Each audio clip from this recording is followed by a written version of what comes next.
ഇവിടെ ഇപ്പോൾ പുറത്തിറങ്ങിയ ഏതാണ്ട് ഇങ്ങനത്തെ രൂപവും അസ്ഥിപഞ്ജരവും ഒക്കെ കാണാനുള്ളൂ കേട്ടോ. ഹലോ, ഇന്നിവിടെ നല്ല മഞ്ഞായിരുന്നേ, നല്ല തണുപ്പും, 4 കേട്ടോ ടെമ്പറേച്ചർ.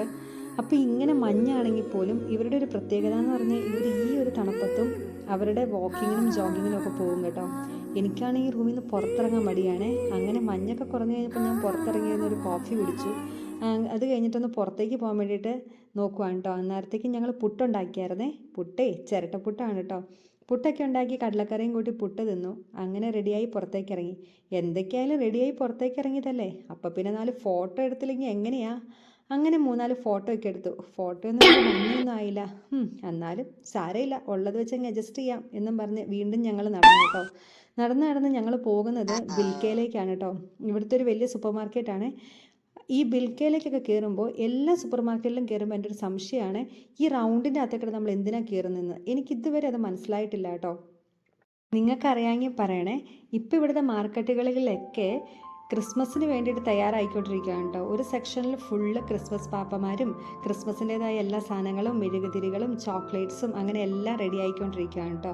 പിന്നെ ഇവിടുത്തെ ഒരു സൂപ്പർ മാർക്കറ്റിലൊക്കെ പ്രത്യേകത എന്ന് പറയുമ്പോൾ നമുക്ക് വേണ്ട എല്ലാ സാധനങ്ങളും ഇവിടെ നിന്ന് കിട്ടും കേട്ടോ. അതായത് ആൽക്കഹോൾ അടക്കം ചിക്കൻ തൊട്ട് എല്ലാ സാധനങ്ങളും നമുക്ക് ഇവിടെ നിന്ന് വാങ്ങിക്കാൻ കിട്ടും കേട്ടോ. അങ്ങനെ ഞങ്ങളിതെല്ലാം നോക്കി ഇങ്ങനെ നടന്നു. കുറേ സാധനങ്ങളുണ്ടായിരുന്നു കേട്ടോ. മെയിനായിട്ടും എല്ലാ സെക്ഷനിലും കാണാൻ കിട്ടുന്ന ഒരു സാധനമാണ് ഇങ്ങനെ തലയോട്ടിയൊക്കെ. ഈ തലയോട്ടിക്കകത്തിരിക്കുന്നത് ചോക്ലേറ്റ് ആണ് കേട്ടോ. ചോക്ലേറ്റ്സ് പോലെ ഈ തലയോട്ടിക്കകത്താണ് ഉണ്ടാക്കി വെച്ചിരിക്കുന്നത്. ഇതിവിടെ മോളിൽ മാത്രമൊന്നും അല്ല കേട്ടോ അസ്ഥിപഞ്ജരവും തലയോട്ടിയൊക്കെ ഉള്ളത്. ഇത് നോക്കിയേ, ബസ്സിൻ്റെ അകത്ത് തൂക്കിയിട്ടിരിക്കുന്ന ആരാന്ന് നോക്കിയേ, അസ്ഥിപഞ്ജരമാണ് കേട്ടോ. ഇവിടെ ഫ്രണ്ടിൽ മാത്രമല്ല പുറകിലൊക്കെ ഉണ്ട് കേട്ടോ. അത് കൈ ചിലതിൻ്റെ പൊക്കി വെച്ചിട്ടുണ്ട്, താത്തി വെച്ചിട്ടുണ്ട്, അങ്ങനെയൊക്കെ ഉണ്ട്. ഇത് വേറെ ഒന്നുമല്ല, ഹലോവി എന്ന് പറഞ്ഞൊരു സെലിബ്രേഷനാണ് കേട്ടോ ഇത്. അങ്ങനെ ഞങ്ങൾ മോളിൽ കൂടെയൊക്കെ കുറേ നടന്നു കഴിഞ്ഞപ്പോൾ ഞങ്ങൾക്ക് വിശന്നു കേട്ടോ. അങ്ങനെ പിന്നെ ഞങ്ങൾ ബ്രെഡ് മേടിച്ച് കഴിച്ചു. ബ്രെഡെല്ലാം കഴിച്ച് കുറച്ച് നേരം അതിൽ കൂടെയൊക്കെ നടന്നു.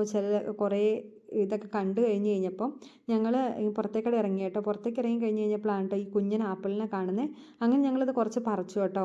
ഇത് കാണാൻ നല്ല ഭംഗിയാണ്, പറിച്ചു. അതുപോലെ തന്നെ തിന്നു കഴിഞ്ഞാൽ നമ്മുടെ റൂബിക്കയില്ലേ, റൂബിക്കയുടെ അതൊരു ടേസ്റ്റാണ് കേട്ടോ വരുന്നത്. നല്ല സൂപ്പറായിരുന്നു കേട്ടോ തിന്നാൻ. അത് ഞങ്ങളിങ്ങനെ കൊണ്ടുവന്നു ഞങ്ങളങ്ങ് ഉപ്പിലിട്ട് വെച്ചിട്ടുണ്ട് കേട്ടോ. ഇനി കുറച്ച് ദിവസം കഴിഞ്ഞ് കഴിയുമ്പോൾ എടുത്ത് തിന്നാലോ എന്ന് വിചാരിച്ച് ഉപ്പിലിട്ട് വെച്ചിരിക്കുകയാണ് കേട്ടോ. അങ്ങനെ ഇന്ന് ഇത്രയേ ഉള്ളൂ. Bye bye.